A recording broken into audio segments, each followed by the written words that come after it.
ஒரு சிறிய அழகான கிராமத்தில் ஜஸ்வந்த் என்ற 10 வயது சிறுவனும் அவன் தங்கை ரித்திஷா என்ற 5 வயது சிறுமியும் வாழ்ந்து வந்தார்கள்.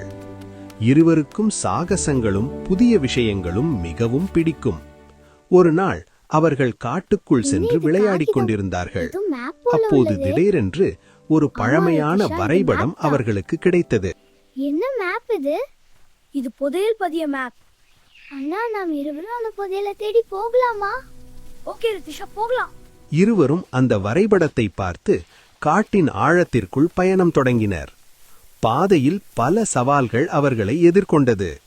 ஒரு இடத்தில் ஒரு பெரிய ஆற்றை கடக்க வேண்டியிருந்தது. அம்மா ரித்திஷா, நான் பார்த்து கொள்கிறேன், பயப்படாது.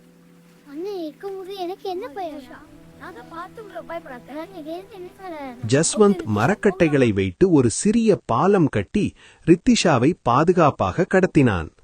மற்றொரு இடத்தில் காட்டு விலங்குகள் இருந்தன. ஆனால் அவர்கள் அமைதியாகவும் புத்திசாலித்தனமாகவும் நடந்ததால் எந்த பிரச்சனையும் இல்லாமல் தப்பித்தார்கள்.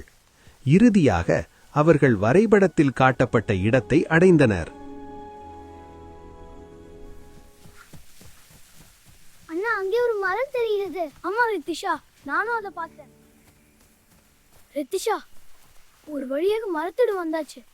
ஆமா அண்ணா, நாம் இப்போது பகுதியில தேடுவோம்.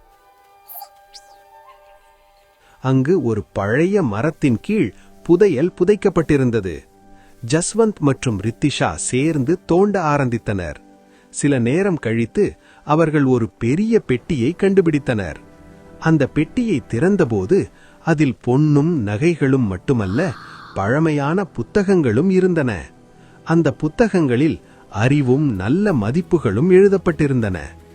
இதுதான் உண்மையான புதையல் என்று ஜஸ்வந்த் மகிழ்ச்சியுடன் சொன்னான். அவர்கள் அந்த புத்தகங்களை வீட்டுக்கு கொண்டு சென்று கிராமத்தில் உள்ள அனைவருடனும் பகிர்ந்தனர். அந்த நாள் முதல் அவர்கள் சாகசத்தையும் அறிவையும் விரும்பும் சிறந்த நண்பர்களாக இருந்து வந்தார்கள்.